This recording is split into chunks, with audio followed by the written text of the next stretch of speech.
It's the most counterproductive, barbaric, and inefficient to fight on a battlefield.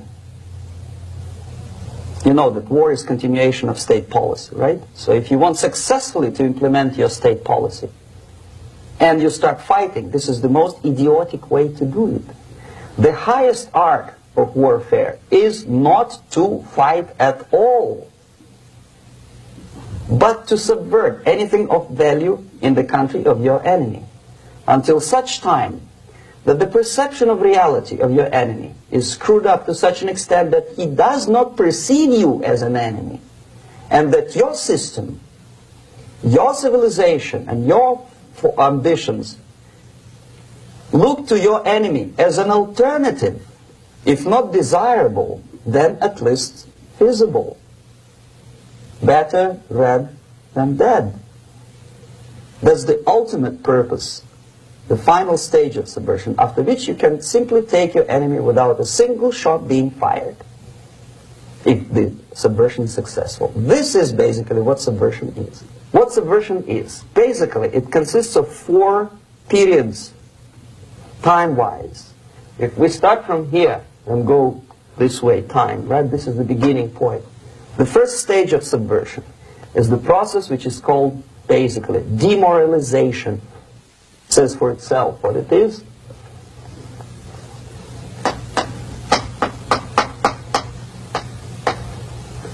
It takes from, say, 15 to 20 years to demoralize a society. Why 15 or 20 years? This is the time sufficient to educate one generation of students or children. One generation, one lifetime span of a person, a human being, which is dedicated to study, to shaping up the outlook, ideology, personality. No more no less. Usually it takes from 15 to 20 years. What it includes? It includes influencing, or by various methods, infiltration, propaganda methods, direct contacts, doesn't really matter. I will describe them later. Of various areas where public opinion is formulated or shaped.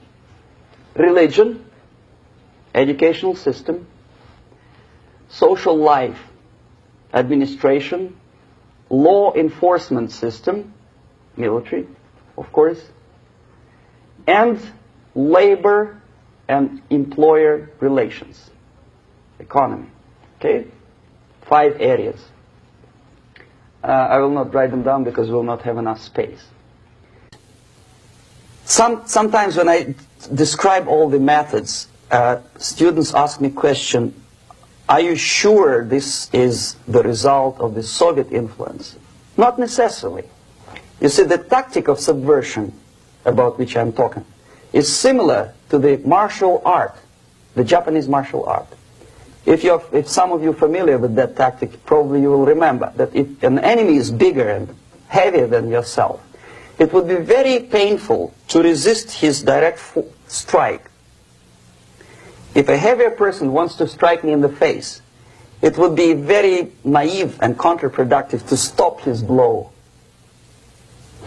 The Chinese and Japanese judo art tells us what to do. First to avoid the strike, then to grab the fist and continue his movement in the direction where it was before, right? Until the enemy crashes in the wall.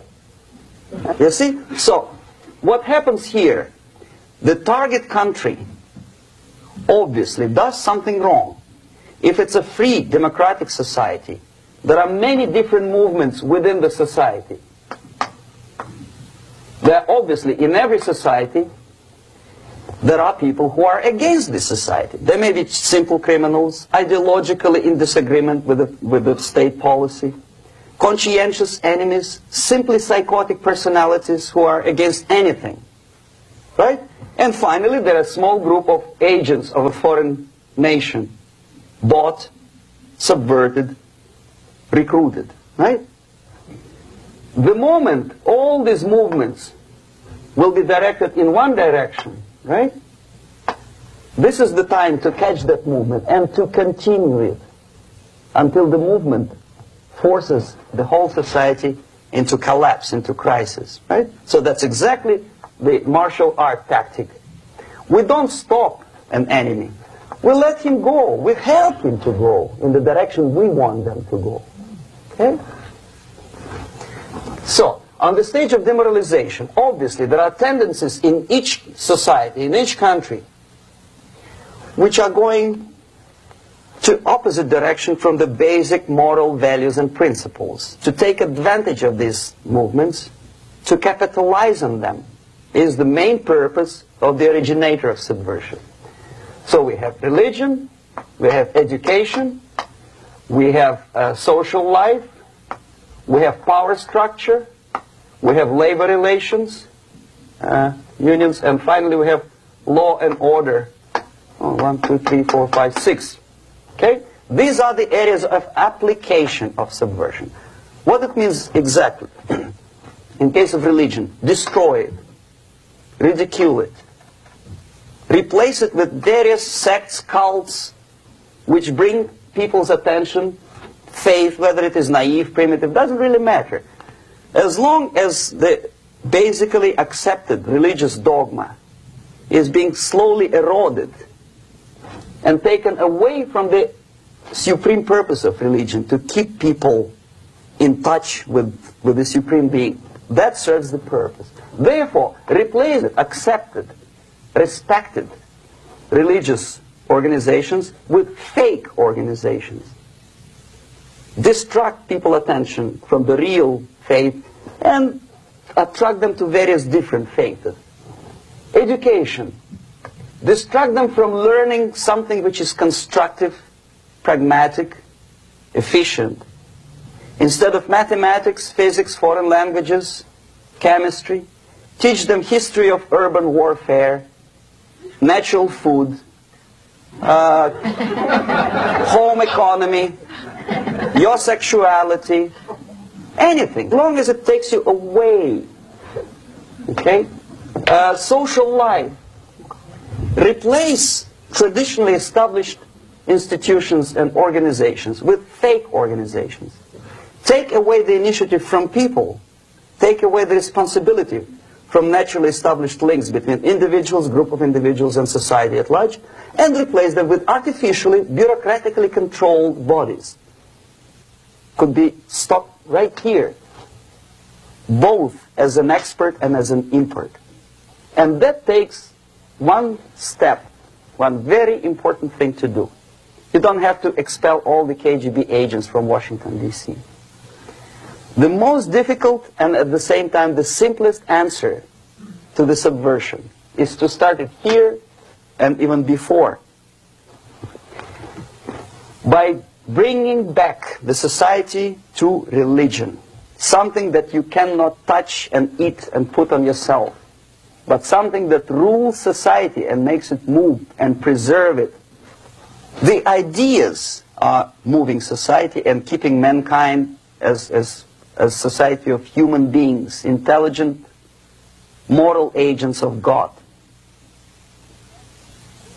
The facts, the truth, the exact knowledge may not. All the sophisticated technology and computers will not prevent society from disintegrating and eventually dying out. Have you ever met? It's very simple. You don't have to shoot people. You don't have to aim missiles and Pershings and cruise missiles at Andropov's headquarters. You simply have to have faith and prevent subversion. In other words, not to be a victim of subversion. Don't try to be a person who in judo is trying to smash your enemy and being caught by your hand. Don't strike like that. Strike with the power of your spirit and moral superiority. If you don't have that power, it's high time to develop it. And that's the only answer. That's it.